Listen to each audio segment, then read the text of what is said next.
دکان اور کس کی گلی جلے گی، اور یہ بھی نہیں معلوم کہ اس آگ میں کس کس کو نشانہ بنایا جائے گا۔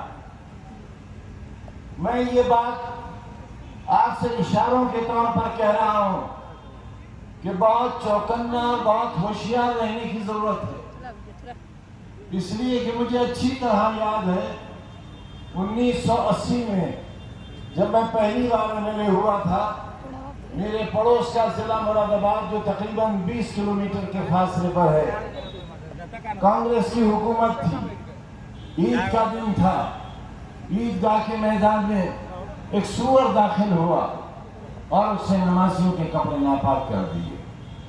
نمازیوں نے احتجاج کیا، گولی چلی، لوگ مارے گئے، اور بھگدڑ میں سینکڑوں بچے بچیاں جو اپنے باپ کے ساتھ عید کی خوشیاں منانے کے لیے اپنے والد کے ساتھ نماز ادا کرنے نہیں بلکہ ساتھ بیٹھنے کے لیے آئے تھے، ان کی لاشیں بچ گئیں، خون میں نہا گیا۔ اسی زمانے میں ایک بہت بڑے فلم اداکار کی کوکھ میں چوٹ لگ گئی تھی، مسز اندرا گاندھی انہیں تو دیکھنے گئی، اپنا ودیش کا دورہ منسوخ کر دیا، لیکن 2 سال تک مراد آباد کے مظلومین ہندوستان کے وزیر اعظم کا انتظار کرتے رہے کہ شاید وہ ہمارے زخموں پر مرہم رکھنے کے لیے آئیں، لیکن وہ تشریف نہیں لائیں۔ یہاں صرف اتنا ہی نہیں کہنا ہے آپ سے، بلکہ آپ سے یہ بھی کہنا ہے کہ یہ فساد نہیں تھا، یہ پولیس ایکشن تھا، PSC ایکشن تھا، لیکن 8 دن کے بعد مراد آباد کا یہ پولیس ایکشن ہندو مسلم فساد میں بدل گیا اور برباد ہو گئے۔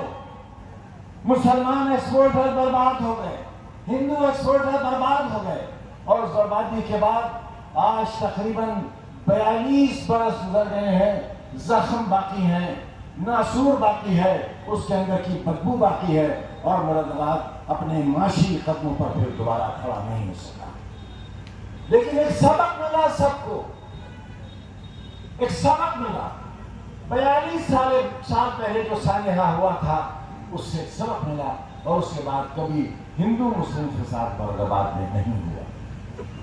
میں آپ سے احتیاط برتنے کی ضرور اپیل کروں گا، اور وہ اس لیے کروں گا کہ بہار سے ایک آگ چلی ہے، وہ یہاں بھی داخل ہوگی اور ہو گئی ہے، کہیں ایسا نہ ہو کہ اس کا رخ بدل دیا جائے۔ سیاستدانوں کی عیاریوں اور مکاریوں سے آپ اچھی طرح واقف ہیں۔ سیاستدان اپنے فائدے کے لیے انسانی سروں کا حساب کرتے ہیں، ان کی حفاظت نہیں کرتے۔ آپ کی ذمہ داری بہت دور تک دیکھنے کی ذمہ داری ہے۔ کئی روز سے مجھے اعظم گڑھ سے مختلف لوگوں کے میسیجز آ رہے ہیں، اور ان کا کہنا یہ تھا کہ میں آج کی سبھا میں نہ ہوں، اور اس لیے نہ ہوں کہ میں ناراض ہوں۔ میری ناراضگی ہو سکتی ہے، لیکن میری ناراضگی کی وجوہات وہ نہیں ہو سکتی جو کوئی خاص شخص سوچ رہا ہو۔ ہم اصولوں کی زندگی جینے والے لوگ ہیں، اور انہی اصولوں کے لیے ہم نے اپنے پورے خاندان کی اور اپنے دوستوں اور اپنے احباب کی ایک ایسی قربانی دی ہے جسے آنے والی صدیاں یاد رکھیں۔ جو ظلم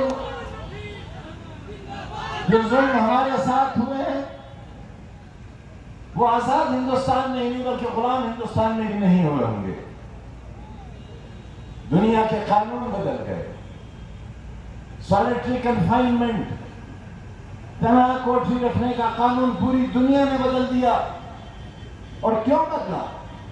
اس لیے کہ دنیا کے تاناشاہوں نے، انسانوں کے دھڑ سے سر اتارنے والوں نے، قطب شہید جیسے لوگوں پر کتے چھوڑ دینے والے اور ان کا گوشت کھا جانے والے، پھر ان کا علاج کرنے، پھر گوشت کھانے والے حکمرانوں نے اتنے انسانیت پر ظلم کیے تھے کہ پوری دنیا یہ فیصلہ کرنے پر مجبور ہو گئی کہ ہم پھانسی کی سزا تو دے سکتے ہیں، لیکن کسی شخص کو تنہا کوٹری میں 3 مہینے سے زیادہ نہیں رکھ سکتے، کیونکہ یہ سزا کسی شخص کی جان لینے سے زیادہ سنگین سزا ہے۔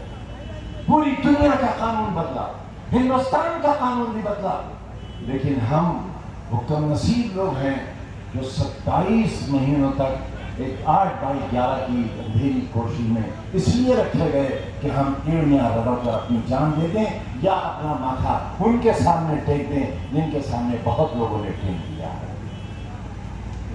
ہم ایسا نہیں کر سکتے۔